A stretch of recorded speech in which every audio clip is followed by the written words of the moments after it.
ndasabye umuntu umwe yavuganye n'Imana, Imana ikamukoresha canke akagendana nayo inyandiko y'ahantu yaruhutse isabato, nimba isabato itahawe abaja. Uretse Yesu gusa na Muhammad yarayiruhuse, babisomye muri 4:47 kandi ntihari umuja. Aranavuga ati na amri ya Mwenyezi Mungu ni lazima kufanywa. Aje kuruga isabato yaciye avuga ngo n'itegeko ry'Imana ni ngombwa ko muzokwama mugira gute muri kurikiza. Dukeneye ijuma aho mwayihawe, kuko Muhammad yasize yitanga itangazo ati itegeko ry'Imana muzokwama mugira gute muri kurikiza. None ngo ninde ngo yahawe isabato ngo mbere y'ubuja? Isabato ntabwo yahawe abaja, isabato yahawe abantu bose uhereye ku muntu wa mbere. Mariko 2:27-28 ni Pemanjonjo. Haravuga hati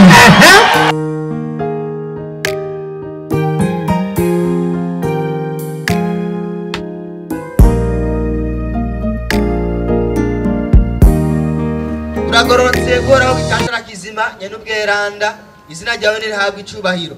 Turagushimiye kugira neza kwawe kwabanye nacu kuva mu gatondo kuba tugeze ubu turi bazima, n'ubuntu n'imbabazi watugiriye nibihererwa amashimwe n'icubahiro. Uyu mwanya n'ino saha mwami turahamagaje ubushobozi bwawe kugira ngo buzebe kuri twebwe, maze ugire neza umuntu wese yashyize kino kibanza aje kumva amajambo yawe. Turakwingiye ngo Yehova mwema wawe yera akomeze kududahuza ukuri kw'amajambo yawe mu izina rya Yesu Kristo, amen.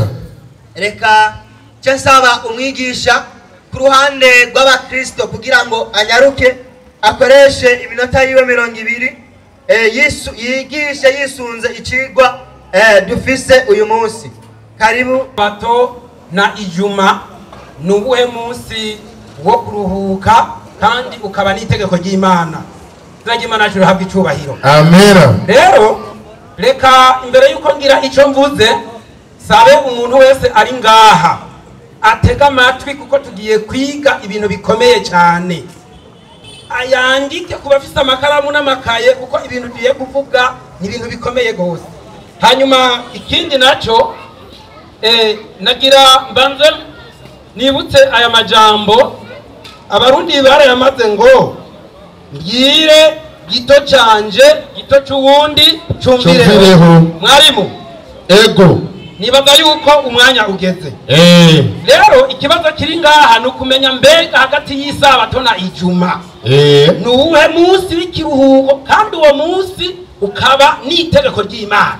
Ego nivyo tugiye kurabira hamwe. Rero iri jambo isabato ntabwo ari ibintu abantu bagiye ahantu bariyumvira cyangwa riba ari jambo gicaduka, bifise aho byavuye kandi dufise n'ibishinga ntahe byinshi.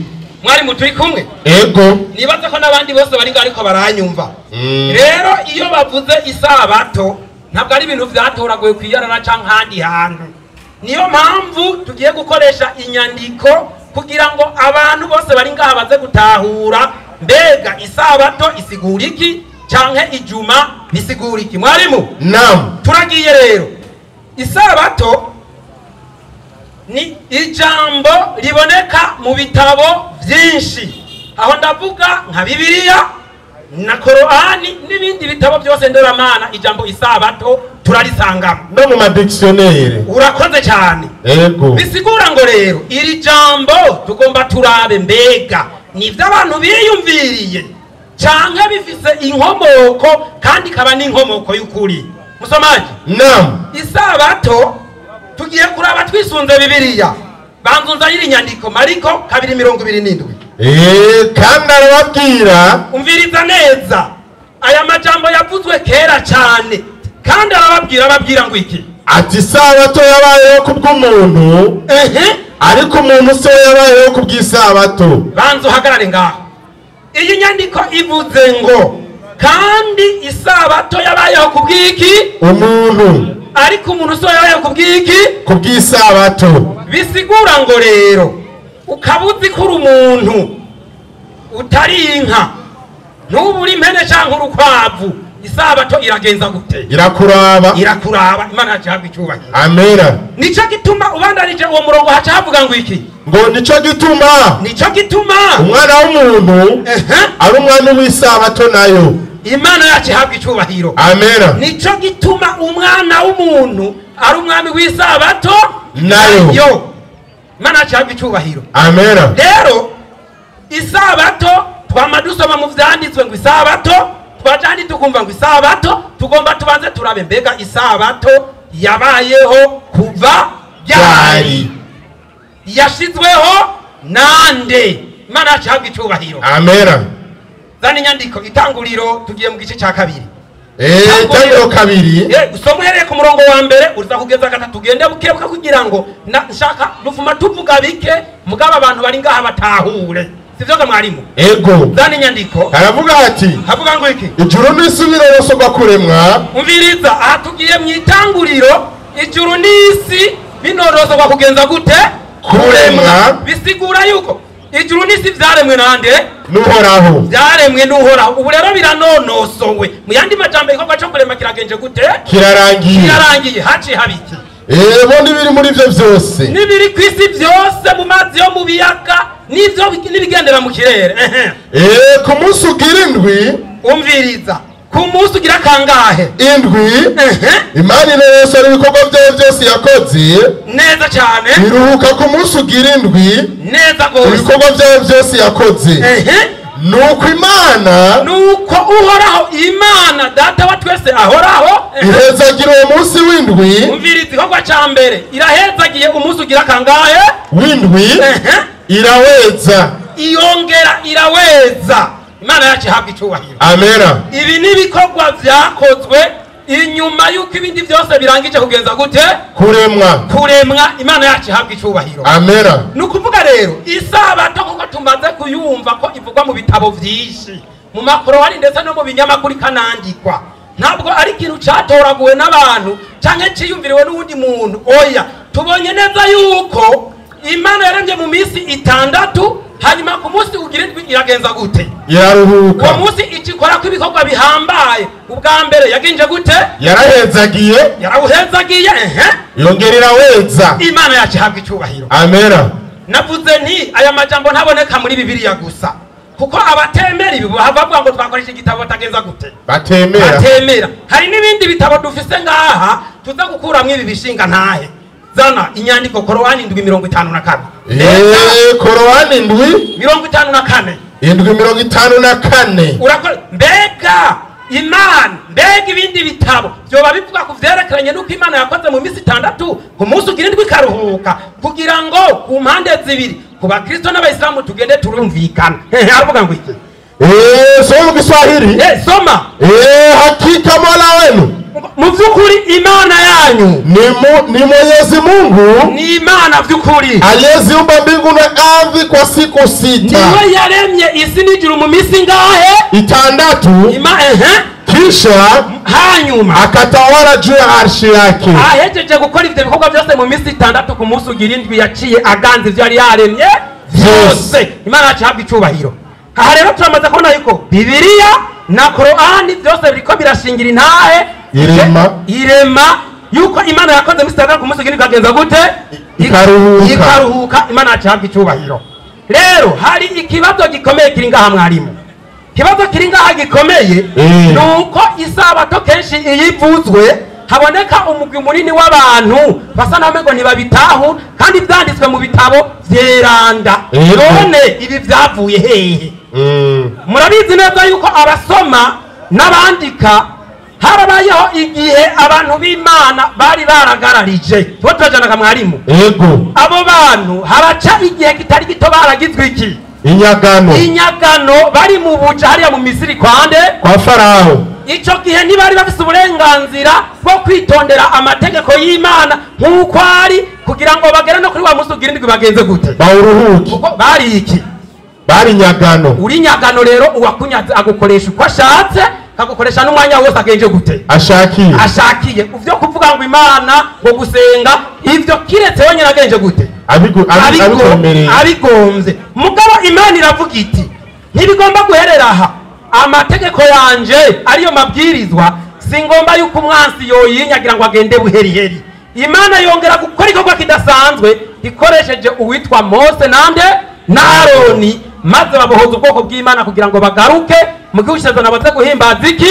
Imana umuremyi. Reka twongeye kwibutsa amategeko na cyane cyane itegeko rigirindwi dusomye mu gitabo cyo kuva mu gice cya 20 ku murongo w'8. Nyarutse iyo nyandiko.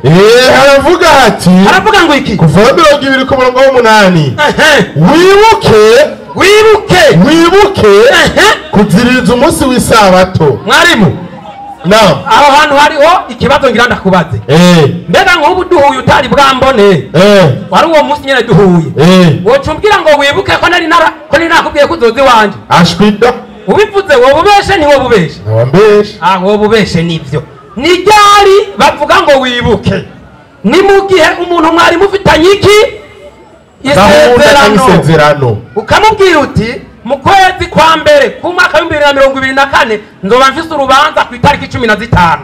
Biba ngombwa yuko ku itariki 5 canke 7 usubirayo kugenza gute? Kumwibutsa kugira ngo isezerano ntazabavuga ngo nagenje gute. Narabigibagi. Umviriza rero, kubera ko isabato yatanguranye n'igihe kirema, niyo mpamvu horo yabwiye Abisirayeli bageze mu bwabo bavuye kwa Farawo ati mwibuka kugenza gute? Kuziririza umunsi w'isabato. Bisigura ngo isabato ni yari yadutse ngaho ngo yari isanzwe igenje gute? Ihari. Imana yacu ihabwa icyubahiro. Amena. Haleluya. Amena. Nibaza yuko abari ngati uko turagenda buke kugira ngo mwese mugenze gute? Bavyumva. Navuze ngo tufuma tuvuga bike mugabo abantu bari ngaha bagenze gute? Batahure. Umuswahili nawe avuga ngo bora iwe neno kuliko maneno. Kabisa. Tuko turajana gahemwe. Sawa, twagiye rero. Bitewe nuko rero habayeho igihe abantu bakabaho bari mu buja, Imana ikongera kwibutsa. Ntabwo yibukije itegeko gusa, hariho n'andi mategeko 10 Imana yatanze biciye kuri Mose ku musozi wa Sinayi. None ko twama twumva ngo isabato, tukama twumva ngo umunsi ugirindwi, mbega ivyo bigomba kugenda gute? Reka turabe. Isabato ishika ryari? Ego. Isabato ishika ryari? Kubera ko iki ni kibazo gikomeye cyane. Tuko turaja. Iki ni kibazo gikomeye cyane. Kubera reka ndababwira ikintu kimwe. Twebwe turi ku mashuri tuko turiga. Batwigishije yuko iyinga ritangura rendi rigahera dimanche. Natwe tukaca dufata ivyo.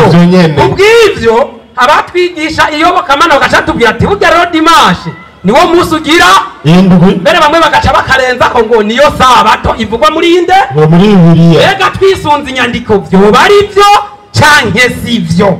Tugomba turabe hagati y'isabato na ijuma nuwuhe munsi ugira indwi, nuwuhe munsi ukaba n'itegeko ry'iki? Imana. Musomaji? Naam. Ndagomba ko twihuta. Ubanza unsomera inyandiko iboneka muri Korani igice c'indwi. Umurongo w'163 nyarutse inyandiko. 163. Nsaba bari ngaha mwumvirize neza. Haravuga ngo iki? Na waulizeni habari ya mji. Umviriza ngo nimubaze inkuru z'igisagara ambao ulikuwa kando ya bahari. Ico gisagara ngo cyari cyubatswe ku nkengera y'ikiyaga. Watu wa mji huo, abantu bo muri ico gisagara, walipokuwa wakivunja sheria ya Jumamosi. Umviriza musomaji genda bukebwe ngaha. Abantu bo muri ico gisagara bari bakoze ikosa rikomeye ryo kwica canke kurenga itegeko rya Jumamosi. Jumamosi maana yake samedi. Mu rundi rurimi ni sabanf. Turajana. Sabato kwa Kiswahili kabisa. Isabato mu Kirundi. Isabato. Abantu baba mu ico gisagara iryo tegeko bagishe kubera iki? Bandanya. Harabandi akavuga ati, avuga ngo iki? Ambayo waliambiwa wasifanye kazi katika siku hiyo. Tulia kidogo msomaji. Aho bariko baratubwira yuko habayeho abantu baba hafi y'inkengera y'ikiyaga, hama abo bantu kuko bari barabwiye bateza gukora ku munsi wa Jumamosi, hama barabirengako maze bituma Imana ibahambarira. Haravuga hati mwarimu, hasubiremwo siku ya Jumamosi, umunsi ugira indwi ambayo waliambiwa wasifanye kazi katika siku hiyo, bari barabwiwe ko kuri uwo munsi badashobora gukora akazi na kamwe, wafanye ibada tu. umunsi umviriza, umunsi wa Jumamosi ariyo sabato, uno munsi ushika ku munsi bita ngo ni samedi. Turi ku mashuri twabwirwa ngo ni umunsi wa gatandatu. Aba bantu bari barabwiwe yuko uwo munsi atakwa na kimwe kizokorwa kiretse gusenga byonyine. Mana ahabwa icyubahiro. Amen. Bisigura ngo rero muri ya minsi twabwirwa ijuma na Jumamosi, dusanze neza yuko umunsi ugirindwe ari Jumamosi, ko niwe Imana yavuze ko atabantu batazokora igikorwa na kimwe. Ni nawo munsi watanguriye mu itanguriro igice cya kabiri. Imana iraweza ngiragenza gute? Irawezagira. Imana ahabwa icyubahiro. Amen. None rero ikibazo ni iki, hagati y'isabato na ijuma uhe munsi w'ikiruhuko ukaba n'iteko ry'Imana. None ko tumaze gusobanukirwa neza yuko umunsi w'ikiruhuko ari Jumamosi, samedi canke isabato, mbega ni itegeko ry'Imana rigomba kubahirizwa. Zani nyandiko Korani 4:47 nyarutse nyandiko. Korani 4:47. Haravuga ngo iki? Ndasoma igitabo cha Korani. Nyarutse nyandiko mwari. Haravuga giti. Soma. Mwebwe mwahawe igitabo. Umviriza, haravuze ati yemwe mw'abantu mwahawe igitabo, nimwizere ibyo twabamanuriye. Umviriza, mutegerezwa kwizera ivyo mwamanuriwe bishingiye nawe bimwe mwari musanganye neza cyane, tutarahindukiza mu maso yanyu. Umviriza, bataratangura kuronka ibihano bagafata mu maso bakagenza gute? Tukahindukiza ku gakomokomo canke tukabavuma canke bakavumwa nk'uko twavumye abishe ubweranda bwa Jumamosi ariyo sabato. Imana ahabwa icyubahiro. Amen. Mwarimu, tubonye ngo abantu bishe ubweranda bw'isabato barahezagiwe, baravumwe. Aha mu maso harahindukiye haji no kw'izosi. Mbe n'umuntu ameze gutyo wovuga ko huye n'iki? Ni igihume. Bari igihume. Ikibazo ni iki rero? Umuntu mubari ngaha akeneye ko mu maso hahindukira akaja inyuma bari ku kuboko. Hariho? Nta n'umwe. Urandabira ko ariho? Nta n'umwe. Umuntu akeneye kuvumwa mu bantu bari ngaha nama ari ku kuboko ndahabi. Ndabona atanu. Mwarimu, kumbe bose bamaze kwemera yuko iryo tegeko ari ngombwa kugira ngo rishigwe hehe mu ngiro. Bandanya n'iyo nyandiko. Harabandanya akavuga ati ni itegeko, haca havuga ngo iki? Harabandanya akavuga ati ni itegeko ry'Imana ni ngombwa rikurikizwe. Haleluya. Amen. Haleluya. Amen. Iryo tegeko ry'Imana ryo kubahiriza umunsi wa Jumamosi ni ngombwa ko rigenza gute? Rikurikizwa. Ndabona yuko umwanya uri kuragenda. Mwari mu kibazo ni iki? Muhammadi batubwira ko ari intumwa y'iki? Y'Imana. Kandi iyo Mana niyo yamuhaye kwandika ivyo bishinga ntahe. Iranamubwira ati genda wigisha abasilamu yuko umuntu azokwirahira agahonyanga ubwenda bw'isato azogenza gute? Azovumwa. Ikibazo ni iki? Wewe shehe ukaza ngaha ugapinga ibi, umenye ko Muhammadi mutazoba muri kumuzoba uduhenda, ntazoba ari intumwa y'iwanyu. Umviriza ikindi 2:35 nyarutsa. 2:65. Haravuga ngo iki? Haravuga ngo ndasoma igitabo cha Korani. Nyarutsa inyandiko umwanya uraheze. Nako yakini. Umviriza ati atankeka. Umekwisha kujua habari za wale walioasi miongoni mwenu. Umviriza ati mwarumvise ivya bamwe bigera kuba bahakanye muri mwebwe katika amri ya kuheshimu Jumamosi, kwitegeko rijanye no kubahiriza umunsi w'isabato ariyo Jumamosi. Basi umviriza ati rero tukawaambia turababwira tuti kuweni manyani wadhalilifu, ubunyene mwese nimuhinduke inkende zikengeretse. Ikibazo kandi ngiki, umuntu muri twebwe akeneye kuba inkende ikengeretse ninde? Ashwi hariho ukuboko hejuru, ukabunda akeneye kuba inkende ikengeretse. Amuri ya Mwenyezi Mungu lazima kufanywa. Iyo tegeko ry'Imana ni ngombwa ryubahirizwe, kandi iryo tegeko ni Jumamosi. Bisigura ngo rero ijuma si itegeko ry'Imana, kuko mu bigabane 114 bigize Korani nta na hamwe handitse yuko ijuma ari itegeko ry'Imana abantu bakwiye kuruhuka. Ukaba uhafise uze kuhazana ngaha habona asha na karongo kiretse yuko gusa kuri uwo munsi bavuga ati nimumva imamu atoyi hazana hajya nimureke ibidandazwa byanyu.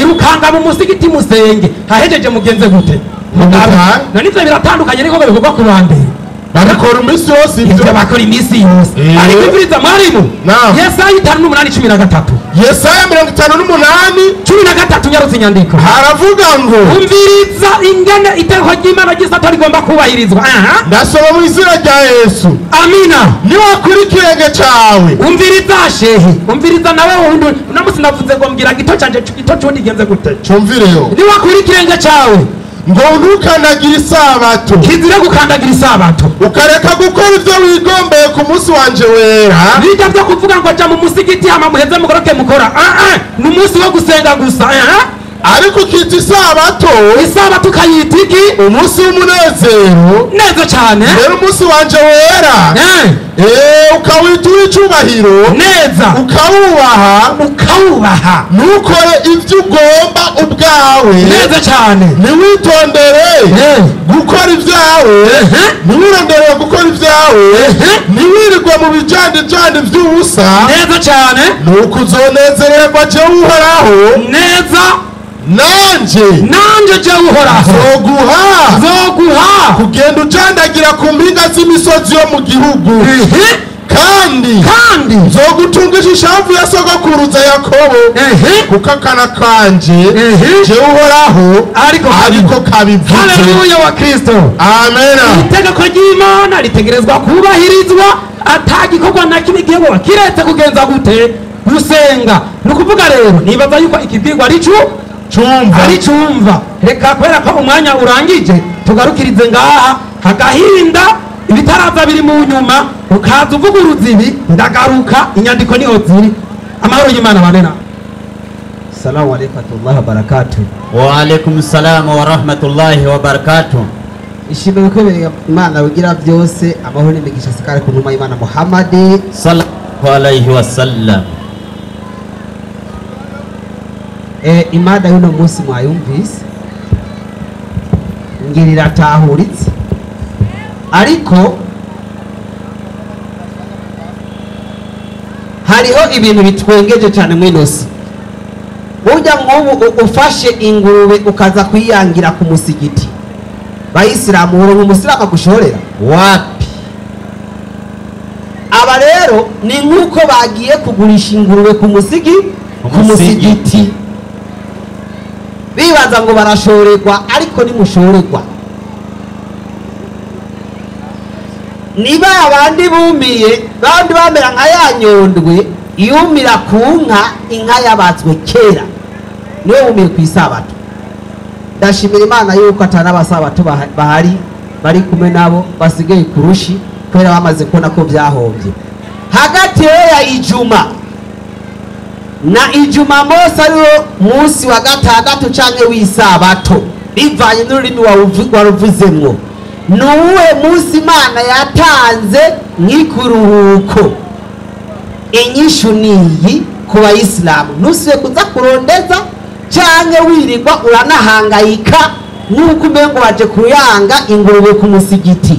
Korani 62 umurongo w'icenda Imana ivuga ati emwe bantu mwemeye nimumva umuhamagaro wo ku munsi wa gatanu ku munsi wa Ijuma nimureke ibidandazwa byanyu muje gusenga. Sawa?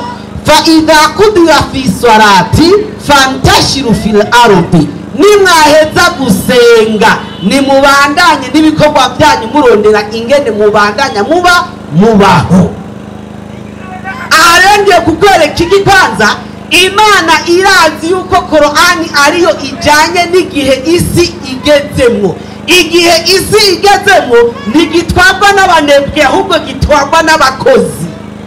Kweli Imana niyo tanga umunsi abantu birirwa bicaye mu gihe cyuko uno munsi ibintu byose bikoreka ku isi byinshi bikora amasaha 28 ku 28 iminsi igizwe umwaka wose biguma bigira iki bikora ari byinjiza amafaranga biguma bikora ari abantu baguma bagira iki baguma bakora.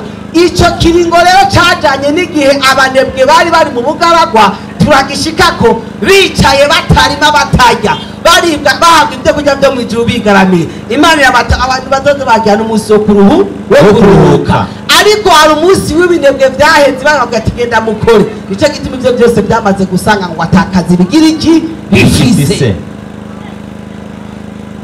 Uno munsi wa gatanu ni umunsi mutakatifu, bantu bose barabaza n'abanye ntibaza guhagarara ko atari umunsi mutakatifu. Ikatikisi ikigaba ipaje y'umunani. Ikatikisi mahagira hati na wisonzeshe ku munsi wa gatanu na mutagatifu. Abantu bose bakirisi bazi ko ku wa gatanu ari umunsi mweranda, nabo barabizi kuko kwemera kwabo bazi ko n'isabato itangura kuno munsi wa gatanu mweranda. Icyo nibo giharira. Ikibazo ntigihari kuba nyeranda no kuwa gatanu n'umunsi mweranda, ariko n'uw'akaruhuko. Inyinshi ku bayisilamu nta munsi w'akaruhuko bagira, umunsi wose n'uw'akazi. Reka tugende kuri Yesu nawe. Isezerano risha, kuko isezerano risha ryakuye isezerano rya kera ku myemerere yabo, ariko apana twebwe. Mbega Yesu nawe umvuga ko iminsi ari uw'ikiruhuko cyangwa abantu bakora? 5:17 Yohana, hama tuje ku Mana. Inyandikira gira iti na Yesu arababwira ati na data arakora kugeza n'ubu. Yesu arishura ati yishyura abasabato nk'aba, ababatangwe nk'abasabato nk'aba. Babona yuko Yesu yakoze ikizira ku munsi w'isabato. Yesu aca yishura ati data arakora kugeza n'ubu, nanjye ndakora. Tuza none batubwire uno munsi nimba bamera yuko Imana ibandanya n'ibikorwa byayo ku munsi w'isabato, kuko Bibiliya ivuga iti Imana ivuga ati nije ntuma umuntu apfa. Abantu ku munsi w'isabato ntibapfa. None ninde yabishe? Si Imana yabishe. Numva kuri ku kazi. Abantu ku munsi w'isabato ntibavuka, baravuka. Nimba bavuka ku bushobozi bwande bw'Imana. Numva kuri ku kazi. Nicyo gituma na Yesu yavuze tuti data arakora kugeza n'ubu nanjye ndakora. Nicyo gituma n'abayisilamu turagira iki? Turakora, kuko n'Imana iragira iki? Irakora.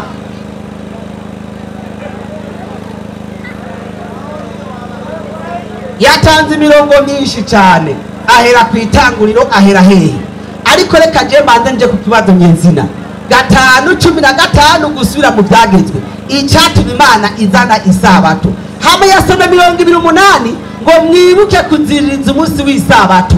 Acaza ngayerekana nk'umuhinga mu mvugo, nk'umuhinga mu nyandiko, ngo mbega Imana yo kubwira ku kintu ngo wibuke icyo utazi, nimba yari kirababwira ngo bibuke.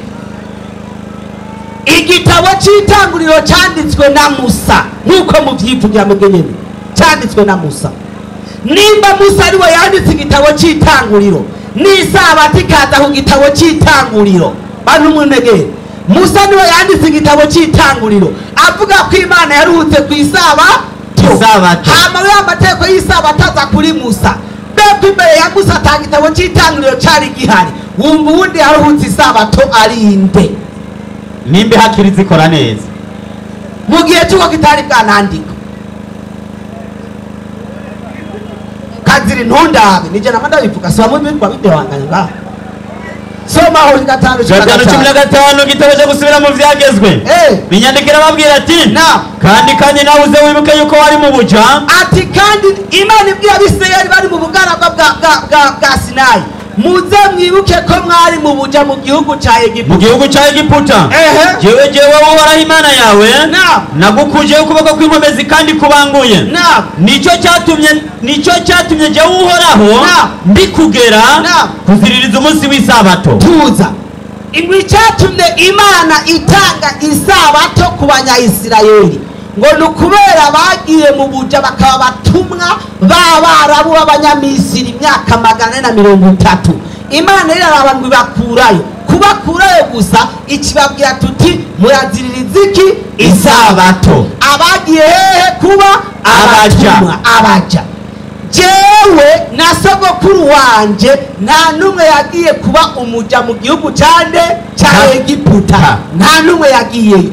Mugabo kubera mwebwe murabaja mugaba mukurikira n'abaja, nico gituma muri ko bivuga ngo twe turi abanyayisirayeli mukurikira abaja, natwe tukaba dukurikira n'intumwa y'Imana yavuye mu bara yavuye kwa babo si, natwe tukaba dukurikira babo si. Nico gituma tamubosi ashobora kugira inziki isabato, ariko kubera mwebwe mukurikira abaja bahawe isabato, nibyo nimukurikira isabato kuko murabaja nabo mukurikira n'abaja bahawe iki isabato. Ariko twe kubera turi ba bosi tukaba dukurikirana ba bosi, iyo sabato nituraba iraba mwebwe abaja. Kweli kabisa.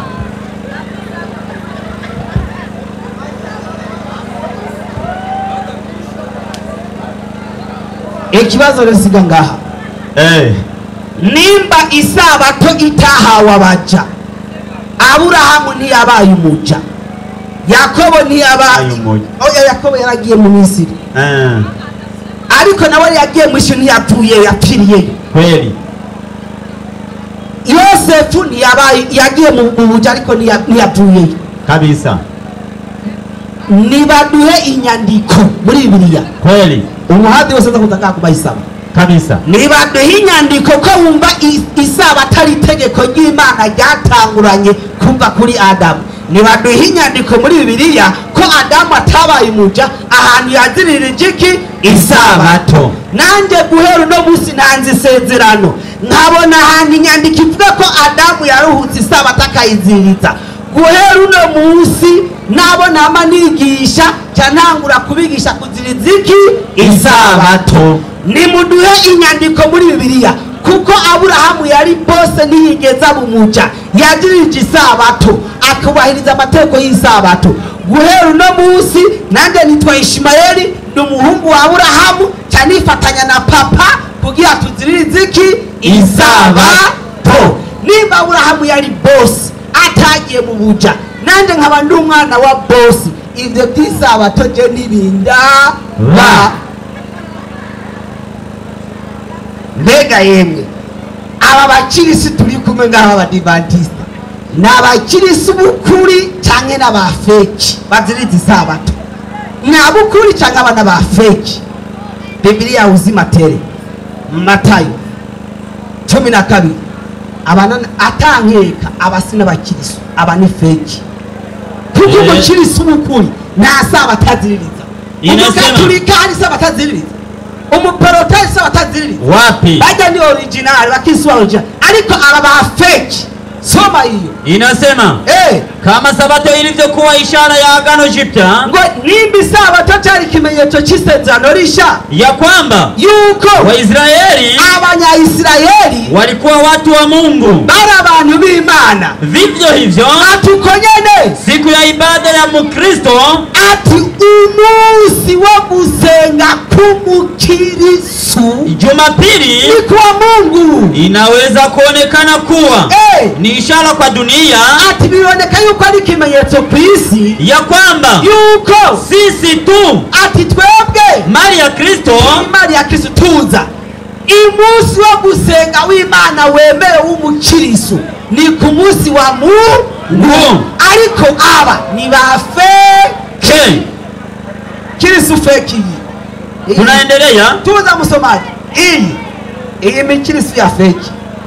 Original na sabato aruhi. Biblia ya Kiafrika, mbega Yesu wewe wakuye abakirisu mugiki? Matayo honyene Biblia ya Kiafrika. Ahanyene muri Matayo kakuza murayange ngurwe ku musigiti ngo arivyo mwanze ngaha. Inasema hivi, naam, Yesu, ati Yesu alijaribu kwa maneno na matendo, ati yaragerageje ku majambo n'ibikogwa, kwa maneno na matendo yake, naam, kuwaokoa Wayahudi. Yesu yagerageje ku majambo n'ibikogwa byiwe kurokora Abayahudi, kuwaokoa Mayahudi kutoka utumwa, kubakura mu butumwa waliojivika wa sabato. Yesu yagerageje mu bikogwa no mu majambo gukura Abayahudi mu buja bw'isabato. Ibyo Yesu yarabikoze, aragerageza bakwa mu buja, ariko we Yesu turamukunda mumukunde abakwe mubwo bujama ukabuguma nta soni. Soma hii. Tunaendelea. Aidha kwa Mungu. Naam. Aidha kwa Mungu. Naam. Siku zote. Atire kumana imisi yose. Ni sawa. Ni sawa. Maana Jumamosi. Kuwa gatandatu. Kijoga pia. Naam. Huingiliana na Ijumaa. Kuwa gatandatu kijana ni Ijumaa. Endelea. Inaendelea. Naam. Na Ijumaa. Ni Ijumaa. Na Jumapili. Kijana ni kuwaga no kumusi wa Mungu. Sawia na Jumapili. Naam. Huingiliana na Jumamosi. Byose bigenda byinjirana. Na Jumatatu. Naam. Ikitegemea tu. Naam. Ikitegemea tu kona gani uriyopo ya dunia. Uriyopo ya dunia. Bivana n'ahantu kwisi gusuhagaza imisi yose ku Mana ngo ni sawa. Ibi bintu Yesu yarabikoze, ibikorwa n'inyigisho bwati mwebwe mw'abantu bamwubwo buja bw'isabato bamwubwo buja aba baracaburimo. Bona ari bangahe bari kurusha? Kweli ni batatu. Mu masengero ari ngaha mu Burundi arenga 600 y'abakirizo. Aka nabo nyene nibumvikana. Pamwo muri nziki acatangira araza Qur'an. Jameni, Qur'ani ivuga inkuru zakahise. Uri kuratubwira yuko isabato yabayeho. Twe nitwahakanye ku isabato itabayeho kandi habwa abaja. Ivyo twabihakanye. Wapi? Navyo duhakana. Chakusema ko bahindutse ingurube, bahindutse imbwa. Udusomera kahise kabaye ku ihanga ryande ya Israeli. Ivyo ntitubihakana. Hari uw'Imana yabwiye muri Qur'ani ngo ni ntazi isabato. Weka nibaza ngaho aya muri Qur'ani tugati bayisilamu ruhuka isabato ndakwemera. Ariko ababaye ingurube, ababaye imbwa, ivyo birabasha. Nani barabaja nani umuja washaka gigwiki. Sasi yaza gasoma ngaka batuti ba bosi barabaye ingurube ko yabatani na hadiki isabato. Ba bosi barabaye inkende ko yabatani na hadiki isabato. Niba abajanyire b'Abisirayeli nibo nyine sibabajaga abasilamu kweli. Niba abaja n'abandi ugasoma umwarabu yahindutse ingurube ingonga humunyereke ari bosi. Ariko wamuja nyene inkende ko ari vy'Imana yabwiye tuti nicyo Imana yabahaye isabato nk'ibihano. Nicyo Yesu ngo yaje kubakura abantu mw'iyo mizigo y'isa vayo. Kweli kabisa. Anakazana ngo Qur'ani bivuga ngo bahindutse inkende ni bande? Ni babaja bamwe bayihabwa nitwebwe. Eka atuza kumbwira ngo Sumayiri ngo ni ntazi isabato n'indaba ndakubwiza ukuri n'indaba ninazigera indaba niyandavye ninazigera igiriki indaba. Nicyo gituma we kuzana ikigwa cy'isabato ni nko kudandaza ingurube ku musigiti. Kweli nta munsi umuyisilamu adakora. Basilamu ku munsi w'isabato jya kurima, genda mworore. Akandi karorero nk'ufise iyororero ry'inka w'umukirisi uno munsi ku isabato ntazigaburira. Nk'ubu nk'abakirisi bafise ivyuma nk'ibi vy'amatelefoni, iyi minara yabo ntiguma ikora akazi. Abasabato mupangishije amazu ntimupangisha ku kwezi, iminsi y'isabato murayikuramo.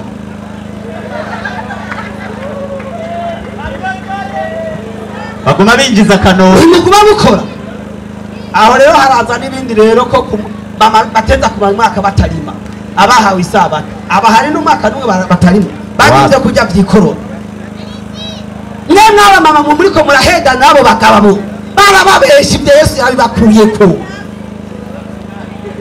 Barababesha akaga kisa. Abo bari kwidiri.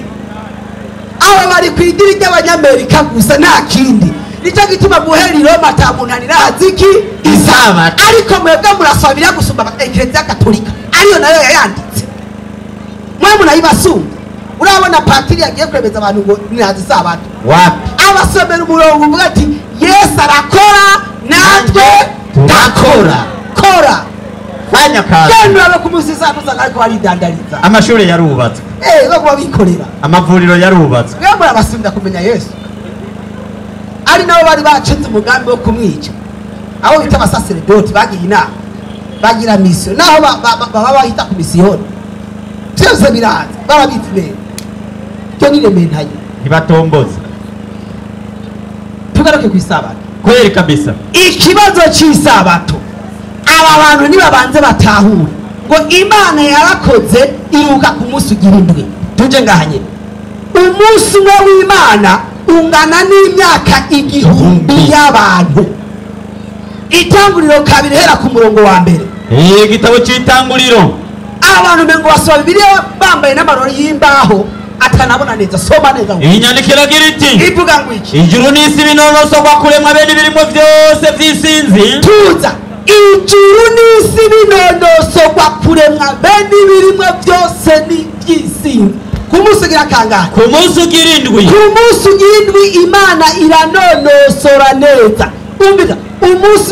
w'Imana umunsi w'Imana ngahi wacu ingana n'imyaka 1000 Imana iso yakuba yanonosoje imyaka 900 y'iwacu ngaho aho yakoze kuwo munsi yene ihejeje ica iruhuka ku munsi ugira kangahe indwi bantu mufise ubwenge nimumfashe Imana irakoze akazi kayo kose irakamaze ikikora iki wowe ushaka ikikora kandi byaheze yatunganije byose byarangiye kw'Imana ngo ikitakira weza ibyo byo kweza ntitwahakanye ku isabato yari nyeranga kubera Isirayeli ariko nta wundi Imana yigeze ibutegeka ko mutubwira ko isezerano rya kera ryarabana n'abanyayisirayeli gusa isezerano risha naryo ryaje kubaha inzira namwe mucamwo none mwe mumva mwahawe isabato hehe niwe munyamahanga yanina haje isabato uze kuzaga unyereka aba Edomu baruhuka isabato abari Filisitiya baruhuka isabato abayebusi baruhuka isabato Jerupe hari ikoti rirashushe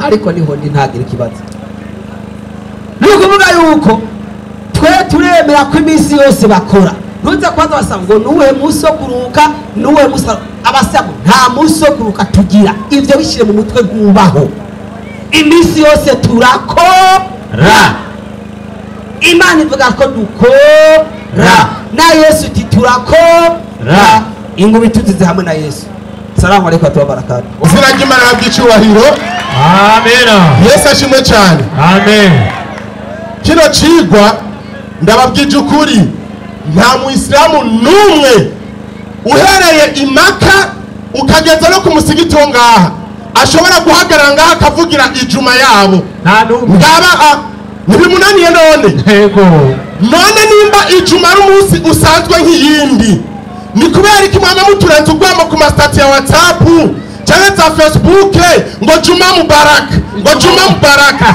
kandi ngaho uvuge ngaho kari umunsi nk'iyindi muturengera ku rwamo nicyo kibazo kiri ngaha nimba ari umunsi usanzwe nk'iyindi kuko nabibabwiye umugisha yabivuze korowani nzima ibigabane byinshi biravuga isabato ariko korowani nzima uhera mu kigabane cya mbere gushika ku cya nyuma ijuma ivugwa rimwe gusa nawe nyene si itegeko ntivuga nk'itegeko hababwira ngo nimwumva ngo wazana ngo mureke ibikorwa byanyu mugende kugira gute gusenga ngo hanyuma muvuyeyo ngo muce musubira mu bikorwa none ivyo bitandukaniye n'ivyo mukora ku wa mbere bitandukaniye n'ivyo mukora ku wa kabiri ahubwo mwebwe nimba muri abantu b'Imana by'ukuri nimwabwira ukuri umwigisha yabivuze nimba korowani muyemera na Muhammad mukamwemera ko yahaye ubutumwa buvuye ku Mana ino sabato yayihera wiki muri korowani baraza gutahura ibyo bivuge baragitahura urumu Imana yabimuhereye iki niba byavuye ku Mana by'ukuri ino sabato yagiriye iki muri korowani ikibazo kinga nta gukwepa acaraza avuga ngo isabato ngo yahawe ibinebwe none gasha none niba yahawe ibinebwe ikinebwe ugira isabato kugira ngo kiruhuke kandi gisanzwe ari ikinebwe kidakora erega haruhuka warushe Imana yaduhaye isabato tuyiruhuke kubera yuko tuba twagize gute twarushe kugira ngo turonke umwanya wo gusenga Imana dutuje tujye mu by'agakiza mu bijyanye n'Imana gusa nguyo mugambi w'Imana icyatumye Imana ishiraho isabato. Ibyo kuvuga ngo Imana yatanze isabato ngiyihereza abaja. Ubu si jambo ashatse gukoresha Abisirayeli ngo barabaki abaja. Ariko nagomba nakubwira yuko Imana mu gutanga isabato n'itegeko igiye kuri Mose ku musozi Sinayi, nuko isabato yari yaramyeho mu vyagezwe, ahubwo impamvu Imana itari bwayigaragaze mu bantu nukubera yuko abantu ntibari bwatanguye kugaragaza kutubahiriza iki isabato, kubera batwawe inyagano bakibagira ivy'Imana, vyatumye Imana igira gute iributsa amategeko na ya sabato igize gute irimo. Itanguriro 26:5 Itanguriro 2:6 iravuga avuga gute? nasoma mu izina rya Yesu. Umviriza Itanguriro ano n'amajambo imbere yuko Abisirayeli bahabwa iryo sabato mu bugaraga bavuye muri Egiputa. Havuga gute? kuko Aburahamu yanyumviye, kuko Aburahamu yanyumviye agashitsa ibyo namuyanikirije, agashitsa ibyo namwihanikirije, n'amabwirizo yanje n'ivyo nashinze n'ivyagezwe vyanje, n'amabwirizwa yanje n'ivyo nashinze n'ivyagezwe vyanje. Ni ukuvuga guhera kuri Aburahamu ivyagezwe by'Uhoraho byari bigize gute bihari, kandi abantu baragira gute baravyubahiriza. Ariko bamaze kubinyagano niho haciye haza ikibazo, isabato iribagirana mu mutwe y'iki y'abantu. Imana rero citanguza ijambo ati wibuke kuziririza umunsi w'iki w'isabato. Babaye bwibutswe nimba vy'ukuri isabato yahawe abaja, sivyo none? Bamavuga ngo Yesu ngo ni umuyisilamu wabo, siko bavuga ngo Yesu umuyisilamu. Umviriza rero Luka 4:16 Luka 4:16 mwari mundahashitse havuga gute? Luka 4:16 havuga gute? aji Nazareti. Uyu ni Yesu aji Nazareti, iyo yakuriye ku munsi w'isabato, yinjira mu isinagogi nk'uko yamenyereye. yagize gute? Nimba isabato yahawe abaja, ushatse kuvuga ko na Yesu yari umuja rero? Bawitondera ibyo uvuga wa mugabo, bawitondera ibyo uvuga. na Musa yari umuja rero, mwemera nk'umuyisilamu wanyu. Nimba wabuze inyigisho wigisha, bwira Abayisilamu uti mwabagabo mwe twakurikiye ubwije mubivugire ngaha. Namukurikiranye acaraza avuga no kuri Yesu, sibyo none? Arabashira ngo na Yesu ibyo byari bya kera, ngo Yesu amaze kuza ngo ibyo byaravuye. Inde yakubeshe? Matayo 5:17 havuga gute? Matayo 5:17 iravuga ati nimugire ngo naje gusenyura ivyagezwe. Umviriza Yesu yaravuze ngo ntimugire ngo naje gusenyura ivyagezwe cyangwa amajambo y'abavugishwa n'Imana. Sinaje kubisenyura. Jewe Yesu ntabwo naje kubisenyura, naje kubishitsa. Bandanya ndababwira ukuri gushitsa aho ijuru n'isi bizoviraho, nta nyuguti n'akanyuguti na kamwe canke n'akazatsa bizova ku vyagezwe gushitsa aho byose bizoherezwa. gushika aho byose bizogira gute bizoherezwa. Bisigura ngo ivyagezwe 10 n'isabato irimwo: ntugasambane, ntukibe, ntukabeshe, ntugatukane, wubahe so na nyoko, ntukipfuze. Ibyo byagezwe byose n'isabato irimwo. Yesu ntabwo yaje kubisenyura, ariko yaje kugira gute kubishitsa. Wowe isabato uyikuramo hande, nicyo kibazo kiri ngaha. Acareza rero mwarimu arabwira abantu ati ibyo byaravuyeho, ngo Gatolika yarabikuyeho, ngo Abaroma barabivuga. None gasha wowe nimba uvuze yuko babikuyeho, bisigura ko ari Imana yabikuyeho? Mbega nk'ubu nohagarara nkavuga ati isabato ndayikuyeho icivaho? None nimba barayikuyeho kuko hariho abantu bakiyubahiriza. Muraba n'ibyo muvuga. ariko umviriza korowani kubeshuze musomaji the whole Quran amajana 344 amajana 344 havuga gute Jumapili ngo dimanche kufanywa sabato guhinduka ikagirwa isabato. Iyi ni korowani kirabivuga ni upagani. Ngo dimanche kuyihinduka igira isabato ngo ni ubupagani. Iyi ni korowani bivuze. Wona ucuza ngaho ngo uvuge ngo abakatolika ngo barabikuye none bavuze ati ngo ibyo bintu turabikuye bisigura ngo bica bivaho. Nibivaho amajana 345 havuga gute? 345 yavuga gute? Iyo ni korowani kiravuga havuga gute? Yesu alikaa na wafuasi wake siku 40. Ngo Yesu yicaranye n'intumwa ziwe iminsi 40 baada ya kutoka kaburini, amaze kuva mu mva, lakini ngo ariko hakuthubutu kugeuza siku iliyobarikiwa na Mungu. Ariko ntiyubahutse guhindura umunsi wahezagiwe n'iki? N'Imana. Umunsi wahezagiwe n'iki? N'Imana. None uvuga ngo byapfuyeho gute? Ahubwo ikibazo kiri ngaha kuko mwama mushimagiza ijuma ibyo bintu mwabikuye hehe? Nibyo dushaka muvugire ngaho no munsi. Nuno munsi bari bagiye guhimbaza ijuma. Nuno munsi turi ku munsi wa ijuma kandi baberewe mbere. Isabato nazo barejo. None ivyo bintu byo guhimbaza ijuma mwabikuye he? Baza kutubwira. Ivyo bintu by'ubweranda bwa ijuma mwabikuye he? Mwabihawe nande? Nico kigwa kiri ngaho. Musobanurira abantu bavuga batahuye itandukano rihari ry'isabato na ijuma. Atavuga ngo ibyo byaravye Abisirayeli ngo twenge ntibigira gute ngo ntibituraba. Umuntu wari we wese Yesaya 56 Yesaya 56 kabirugeze gatatu. Yesaya 56 ndageze mwari havuga gute? Yesaya 56 ego kakabiri iravuga havuga gute? Hariga umuntu akora ivyo, hariga umuntu akora ivyo n'umwana w'umuntu abibagiriza n'umwana w'umuntu abibangiriza akaziririza isabato ntayikengere. Ntagire gute? Bandanya akarinda ukuboko kwiwe ntigukora icyaha na kimwe. Bandanya kandi umunyamahanga niyafatanije n'Uhoraho yoye kuvuga ati Uhoraho nazobura kuntandukanya n'abantu biwe. Shaka kugezaho bisigura yuko n'umunyamahanga azokwiyumvira kuruka isabato imbere y'Imana biragize gute?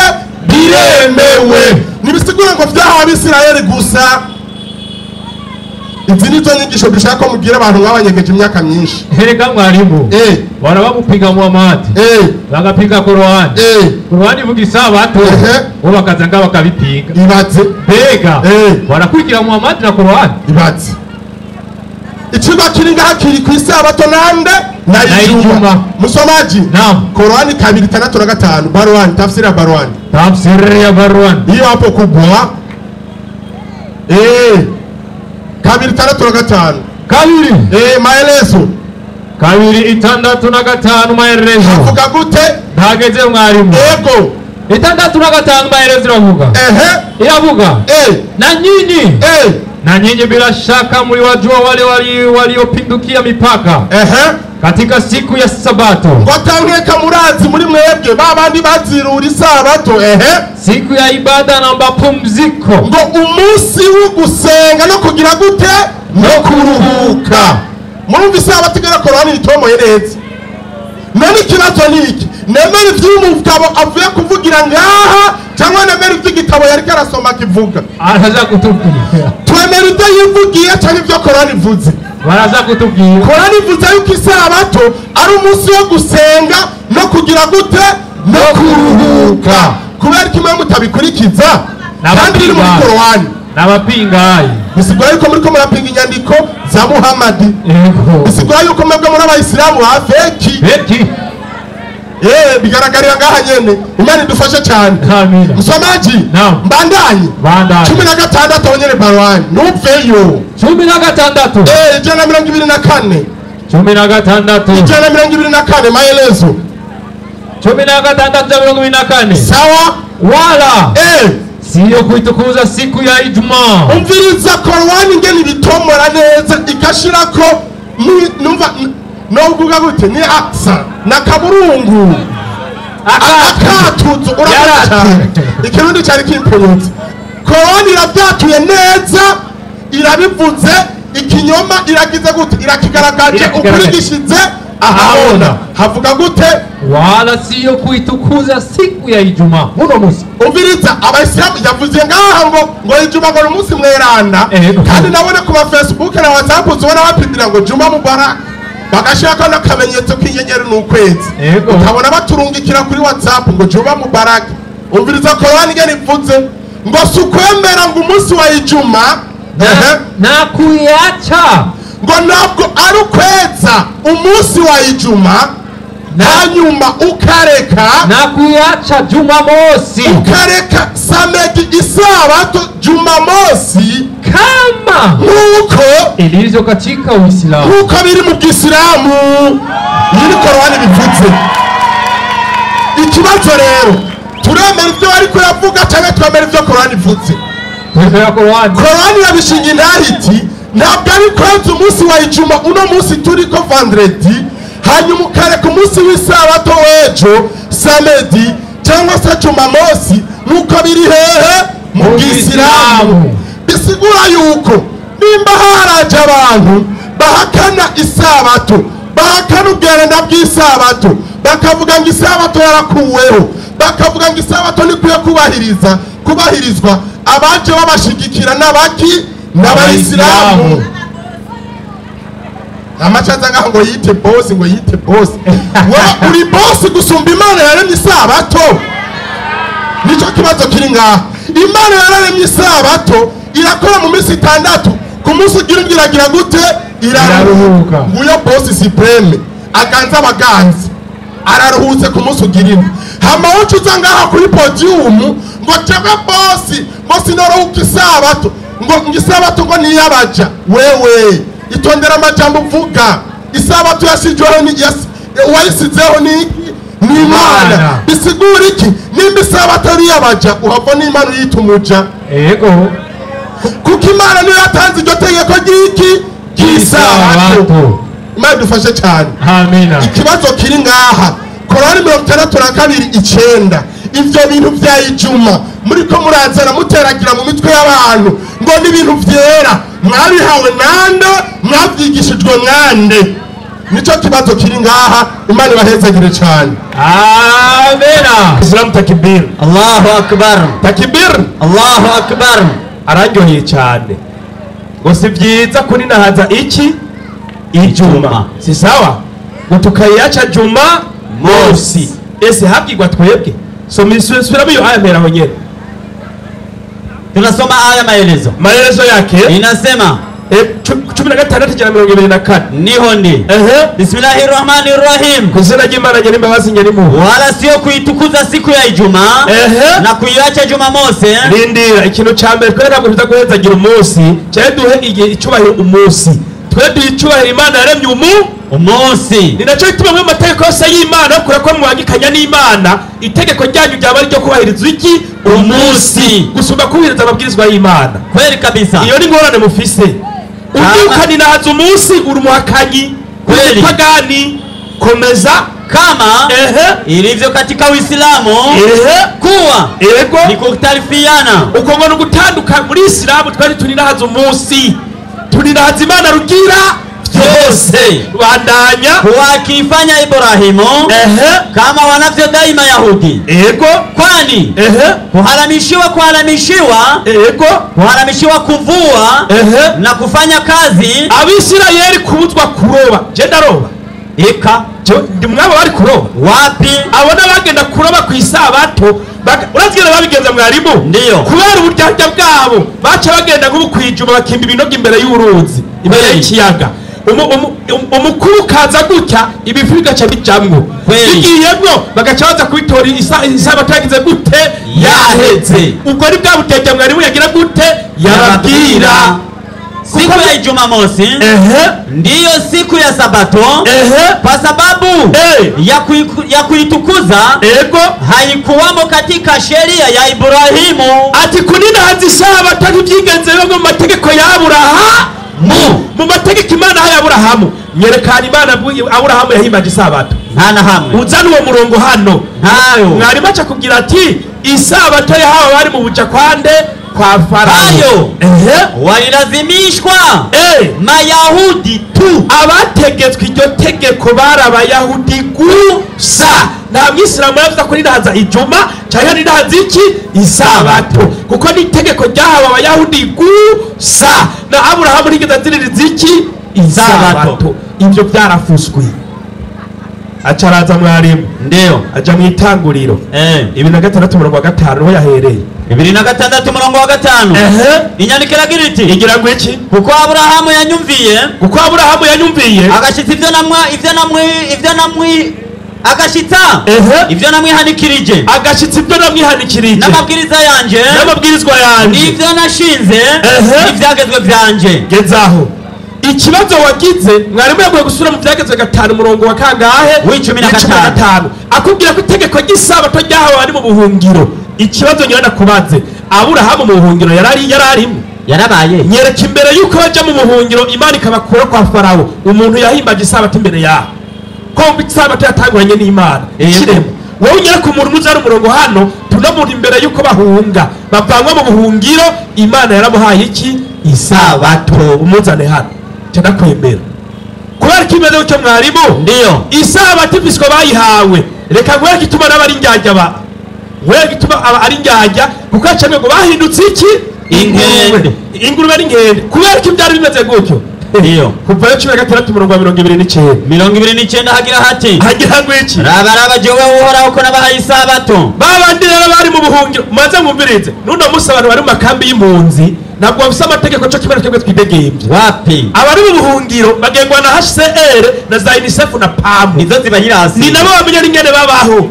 Abari mu bujaro kwa Farawo nabo Imana yabahaye amategeko n'abari mu buhungiro. Twebwe ari kwigeza tuja mu buhungiro n'ubu tuko turidegembya. Ayo mategeko yamaze kuza umviriza ingene Imana yabahaye numve ko kaziri yarimo soma. Nico cyatumye mbaha ivyo kurya vy'iminsi 2. Icyambere kubera bari bagorewe mu buhungiro kwa Farawo Imana yabahaye ivyo kurya vy'iminsi ngahe 2 iminsi 2 yego kuwa gatandatu umuntu wese naguma hari jero mvugira itangure uze kunyereka bitorera ngira nara hano. We nyimba byukuri wahawe Isabato uno musi bitora hehe kugira wahiriza itegeko Imana yatanze ryabo yahaye iki Isabato bandanya ntihagira umuntu ayegayega ku munsi ugira 7. oya ngaho uzabona n'ikoti bagoroye bagiye gusenga.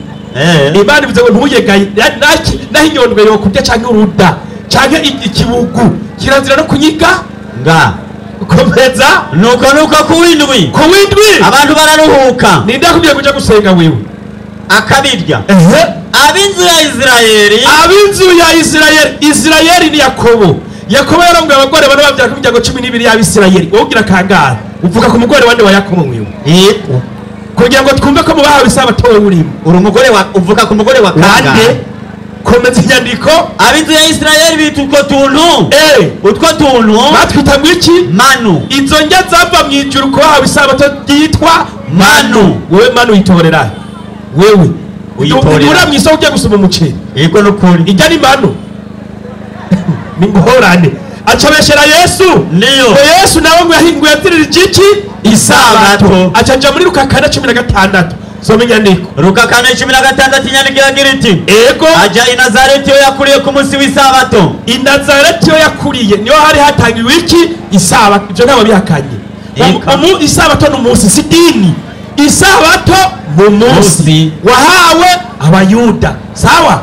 Uyu munsi Yesu rero aca yinjirayo bigenda gute? Yinjira mu isinagogi nkuko yamenyereye. Bamuha igitabo cy'uwavugishwa n'Imana Yesaya ngo asome. Igerezaho Yesu yaragiye gusoma ivy'Imana si sawa kweli. Reka rendabe ko Yesu yari umusabato akinjira mu ngoro y'Imana ku Isabato.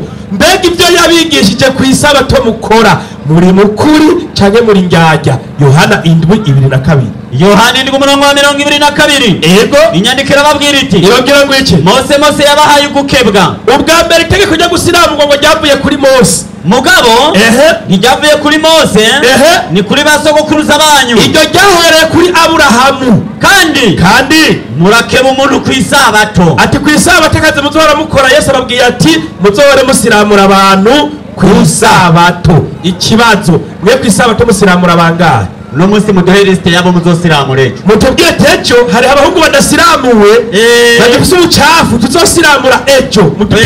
Mudutonde keti ni nakanyirane kazira usanga dasiramuye.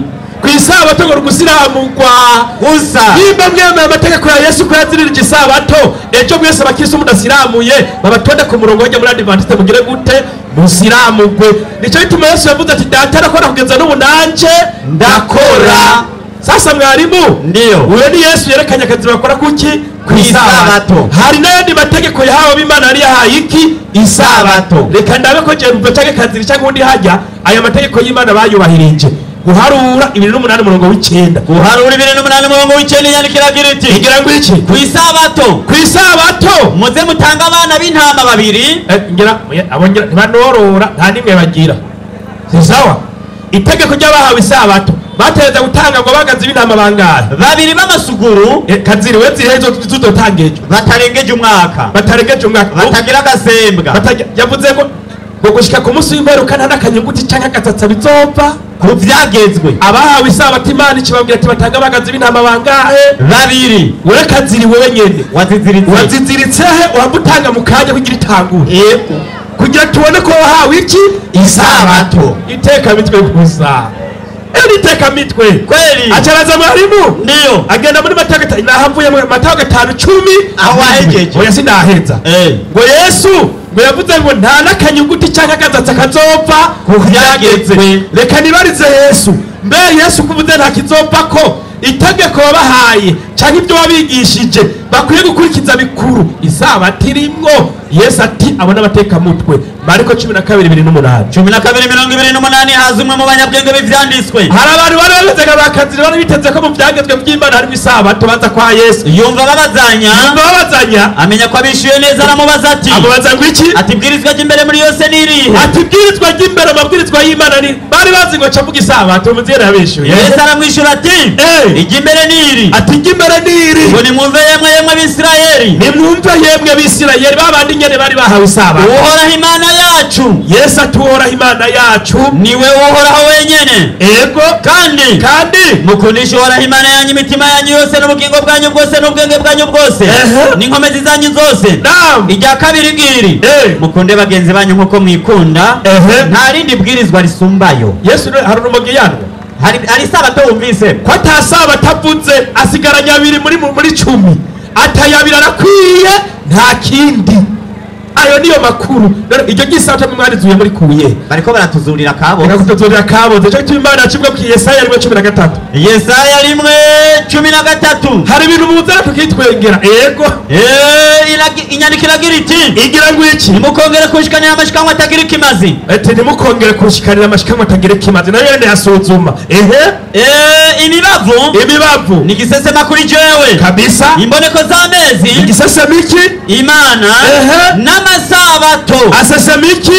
Imana. Ibintu byarinze bisesema Imana ubinzana kuri twebwe abayisilamu. Nareke ni duhave tudahwa. Wowe tuzana ibintu bisesema kubera ko byasesemye Imana. Nuko isabato bayigize idiri yo kuyora inoti mu banyagihugu. Kweli kabisa. Amosi 8:3. Amosi 8:3 kuri uwo munsi.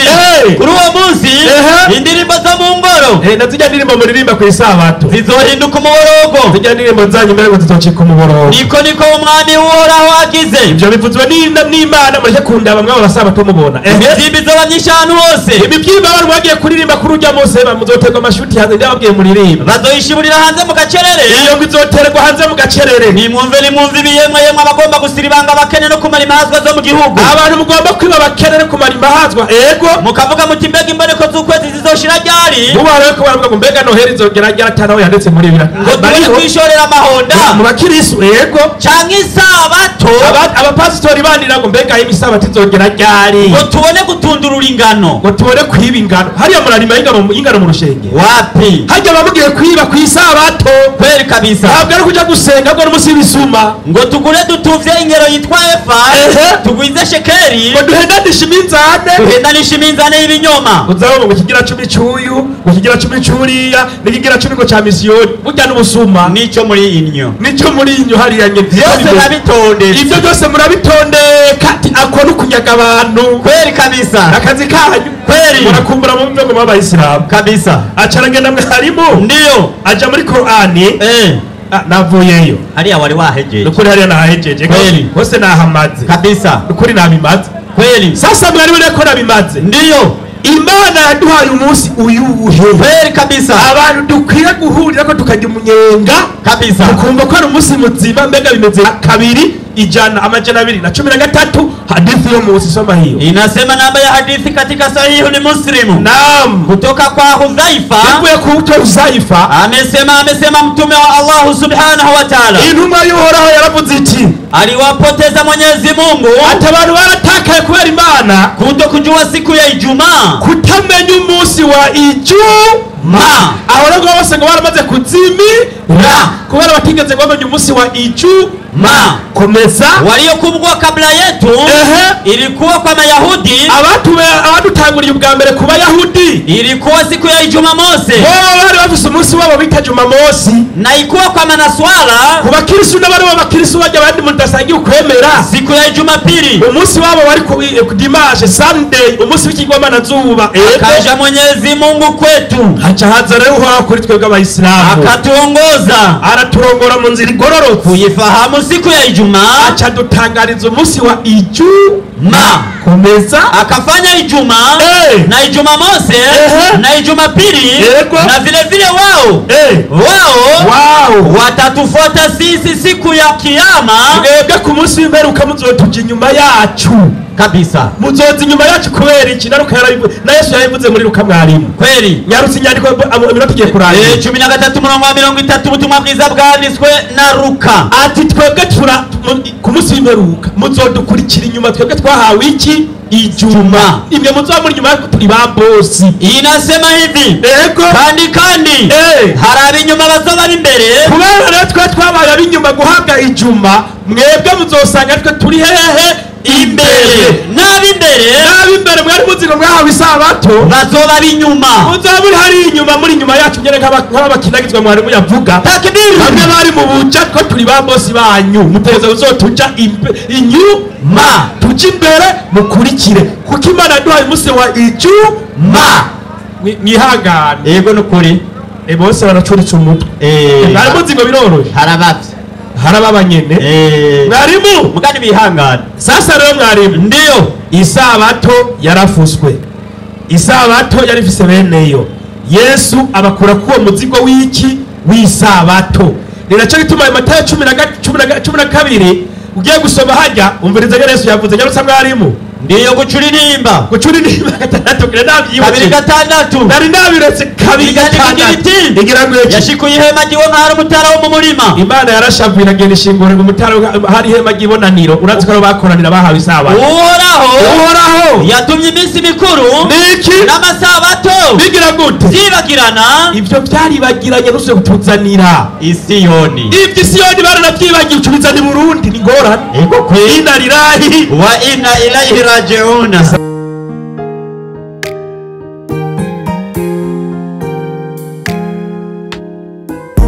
Allah barakatuh. Wa alaikum salam wa rahmatullahi wa barakatuh. Ikibazo cyane gihagaze aha. Kuva kuri Adamu Imana imurema ikarema na Eva n'urubyaro rwiwe hakaza ba Enoki iyo bahakaza n'abadavugishwa n'Imana Aburahamu gushika mu mwaka w'1873 uko ibitwereka Abisirayeli bajinyagano mu gihugu cya Egiputa Yakobo agapfirayo, Yosefu agapfirayo, ba Isaka bose barapfuye Aburahamu. Nkeneye kuva mu mwaka w'igihumbi kimwe amagana ane nk'uko Bibiliya ibitwereka ku biharuro ko ariho Abisirayeli bavuye mu gihugu ca Egiputa. Amategeko agatangura kururuka kuri bo. Inyuma yaho usubira inyuma rero kuva inyuma yaho kuva kuri Adamu gushika mu mwaka, ndasabye umuntu umwe yavuganye n'Imana, Imana ikamukoresha canka akagendana nayo inyandiko y'ahantu yaruhutse isabato, nimba isabato itahawe abaja. Hari abantu mu mico yabo bagenda gutakariza umuntu umwanya, akabaza ikibazo kugira ngo gutakariza umwanya, ariko kandi akabaza ikibazo kugira ngo aze kuronka aho yizimagiriza ngo abantu abazimagize. Abarundi twaraciye ubwenge. Aha uyu muntu araje ngo isabato ngo yahawe abaja, ngo twereke ngo undi muntu ngo yahawe isabato ngo imbere yuko baja mu buja. Cyo kibazo yabajije siho yerekeza. Daboro umviriza, isabato ni yahawe abaja, kuko umwigisha yakweresa yuko na Yesu yayiruhuse kandi atari umuja. Urabyumva? Na Muhammad akayiruhuka. Umviriza, uretse Yesu gusa na Muhammad yarayiruhuse, babisomye muri 4:47 kandi ntihari umuja. Aranavuga ati na amri ya Mwenyezi Mungu ni lazima kufanywa. Aje kuruka isabato yaciye avuga ngo n'itegeko ry'Imana ni ngombwa ko muzokwama mugira gute murikurikiza. Dukeneye ijuma aho mwayihawe, kuko Muhammad yasize yitanga itangazo ati itegeko ry'Imana muzokwama mugira gute murikurikiza. None ngo ninde ngo yahawe isabato ngo imbere y'ubuja? Isabato ntabwo yahawe abaja, isabato yahawe abantu bose uhereye ku muntu wa mbere. Mariko 2:27-28 ni Pemanjonjo. Haravuga ati kandi arababwira, kandi Yesu arababwira. Umviriza, arabandi bagabo bari bafise ivyumviro nk'ivyo abagabo bafise. Abayuda bari bafise ibindi byo, harimo mu mundi mugwi w'abasadukayo bari bafise ivyumviro nk'ivyo abagabo bafise. Baza kuri Yesu rero bamubaza ivyo vyumviro, ibibazo nk'iki kibazo uyu mugabo yabajije. Yesu atamwishura gute? kandi arababwira, Yesu arababwira ati isabato yabayeho kubw'umuntu. Usomye nabi, handitse ngo isabato yabayeho kubw'abagiye mu buja cyane kubw'Abisirayeli.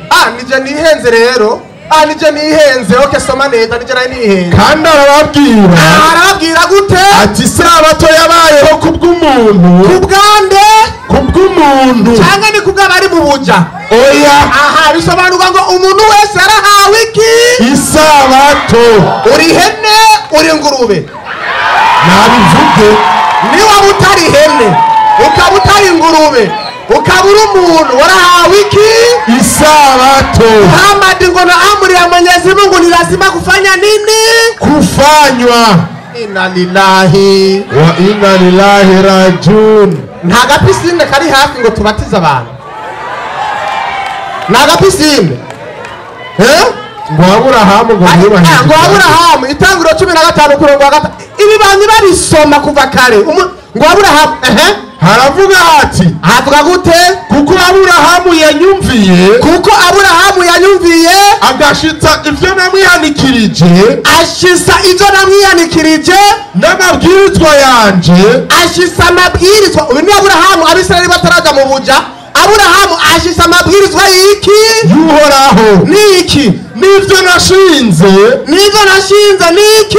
N'ivyagezwe vyanje. Ikibazo rero, ivyo vyagezwe vy'Imana Aburahamu yashize mu ngiro ni ibihe? Tuzubinyereke, kuko ntibari bwabe mu buja. Ivyo vyagezwe Aburahamu yasize mu ngiro vy'Imana ni ibihe? Ivyagezwe ni ibihe? Kuko ntibari bwaje mu buja. Yego. Yesaya 66 umurongo wa 23. Isabato haravuga ati, mpaka mbinguni gushika mwijuru ahera, sehemu mahali patakatifu tutakuwa tukiabudu siku ya sabato. Aravuga ati avuga gute? igihe kizoza. Umiriza, isi n'ijuru bimaze gukurwaho, igihe kizoza turi mu ijuru. Umutwe uravuga uti ijuru risha n'isisha. Ijuru risha n'isisha, turi mu ijuru bizomera gute? Igihe kizoza. Igihe kizoza uhereye mu mboneko z'ukwezi, uhereye ukwezi gutanguye ukageza mu mboneko z'ukundi, ugashitsa ukundi kwezi gutanguye, no guhera ku isabato, uhereye ku isabato ukageza ku yindi, aho ni mu ijuru. abantu bose bangahe? bose.